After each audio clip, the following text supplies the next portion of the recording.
Go, Kylie, go! Are gust de ciocolată. Bună, eu sunt Andra și bine v-am regăsit pe canalul meu. Astăzi o să vorbim despre make-up și am cu mine portfoliul meu. O să vă spun despre niște produse pe care le-am testat și care cred eu că chiar își merită hype-ul. But, at the same time, o să vă recomand câteva produse pe care eu personal nu le-am auzit să fie atât de hype-uite. Sau poate sunt, dar n-am auzit eu, I don't know, dar o să vi le recomand și pe acelea. Ok, și nu o să mai lungim mult cu alte povești, o să începem direct cu un concealer, mai exact cel de la Tarte. L-am în nuanța 22 Light Neutral. Este pe departe cel mai bun concealer pe care l-am testat și l-am folosit vreodată. Este foarte cremos, acoperă foarte bine, rezistă foarte mult. În momentul de față sunt dată cu el pe sub ochi. Și este ora 17:30, dar eu sunt plecată de acasă de la 7:30 dimineața. Are mai bine de 10 ore pe față. Nu e nici foarte overpriced, nu e nici low price, e somewhere in between. Next avem un rimel, mai exact cel de la Too Faced, Better Than Sex. Deci acesta este în top 3 rimeluri preferate de ale mele. Periuța mi se pare superbă. Mie personal mi se pare perfect aproape din toate punctele de vedere. Și am și prietene care l-au testat, lor li se pare că le curge rimelul, dar eu personal nu am avut problema asta cu el. Se demachează destul de greu, sincer. Nu știu dacă e waterproof sau nu. Pe el nu scrie nimic de waterproof. Singura chestie care mi se pare mie un mic dezavantaj la el este că se usucă destul de repede. Dacă îl cumperi, trebuie să-l și folosești. Nu poți să-l cumperi în aprilie și să-l mai folosești tocmai în august. Adică dacă nu vă machiați destul de des, nu merită să investiți bani în el. În schimb, dacă vă machiați des și îl folosiți zilnic, merită. Take my money. Un alt produs de care eu am fost extrem de încântată, dar în același timp am fost și supărată din cauza lui, iluminatorul de la Fenty Beauty. Cel mai superb iluminator pe care l-am folosit vreodată. Foarte pigmentat, strălucește. Eu iubesc sclipiciul, pietricele, sclipici, tot ce are sclipici. Eu ador, iubesc. Singura mea problemă este asta.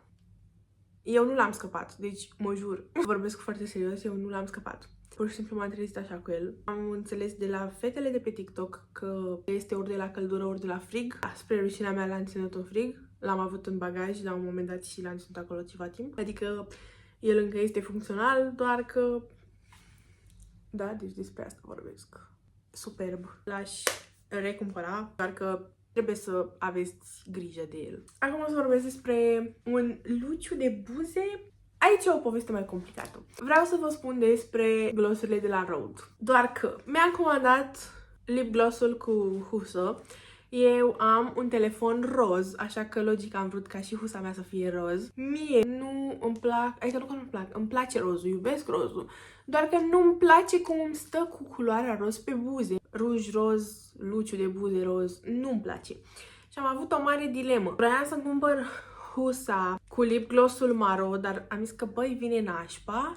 După am vrut să-mi cumpăr husa maro cu lip gloss-ul maro, dar eu vroiam roz pentru că telefonul meu este roz. Și până la urmă am zis, ok, o să mi-l comand pe roz și aia e. Unde vreau să ajung cu asta? El, ca și lip gloss, este foarte hidratant, îmi place maxim, dar nu-mi place culoarea. Este foarte pigmentat. Cam despre asta este vorba. Are gust de căpșuni. Nu-mi place cum stă cu nuanța roz pe buze. Asta ar fi singura problemă, dar el este foarte hidratant. N-am nimic de reproșat, deci le recomand. Dar, mă rog, dacă vă place rozul, da, eu vreau să-l recumpăr și o să-l recumpăr, doar că în altă nuanță. Ca să am unul și pe placul meu, dar o să-l comand fără huză de data asta. Ok, și acum mai avem 4 produse. Nu știu cât de hype-uite au fost pe internet comparativ cu celelalte, dar îmi plac maxim. Tușul de la NYX. Acesta este singurul tuș pe care eu pot să-l folosesc. Eu, cu el am învățat să-mi fac codițe. Dacă îmi dați alt tuș în mână, eu nu știu să fac codițe. Deși fac asta de mai bine de 4 ani. Am încercat mai multe atunci când am început eu să mă machiez și în încercarea mea de a descoperi un tuș și în încercarea mea de a învăța să-mi fac codițele. Că la ceva timp și nu-mi ieșea și nu puteam să fac absolut niciun eyeliner pe care l-am folosit până când am dat de ăsta. Deci ăsta zici că e magic Mi se pare foarte ușor de folosit. Are pensula, e tip carioca, are pensula foarte, foarte subțirică. Este waterproof, acesta pe care îl folosesc eu. Nu este nici scump, rezistă foarte, foarte mult. Vreau să vă mai recomand un alt rimel. Un rimel pe care eu l-am folosit în toți cei 4 ani ai mei de liceu și încă îl mai folosesc din când în când.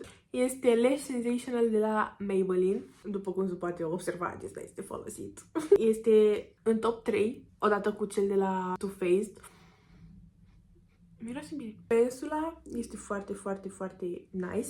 Mie mi se pare că mirărește foarte mult genele, adică le face mult mai dese. Asta este un lucru pe care eu îl caut la un rimel. Ultimele două produse despre care vreau să vorbesc este contouring-ul și blush-ul de la Too Faced. Am mai auzit chestii despre ele, dar n-au fost atât de hype-uite precum iluminatorul de la Fenty Beauty sau concealerul de la Tarte. În special blush-ul are nuanța de roz perfectă. Îs obsedată după blush-ul ăsta. Un roz turbat, cum îmi place mie să-i spun. Ăsta miroase a Nesquik efectiv. Mi se par ambele foarte bune, foarte rezistente, în special blush-ul. Foarte, foarte pigmentat. Deci este blush-ul meu preferat. Am încă două blush-uri care îmi plac și alea foarte, foarte mult.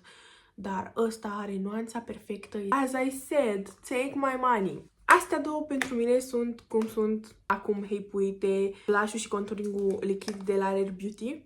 Încă nu le-am testat, vreau să le testez, o să le cumpăr și o să îmi dau cu părerea și despre acelea imediat după ce o să le testez. Dar până atunci, ăsta două este douul meu preferat. Ăsta a fost videoclipul de astăzi, astea au fost recomandările și produsele mele în mare parte. Poate voi face și un make-up tutorial la un moment dat, I don't know.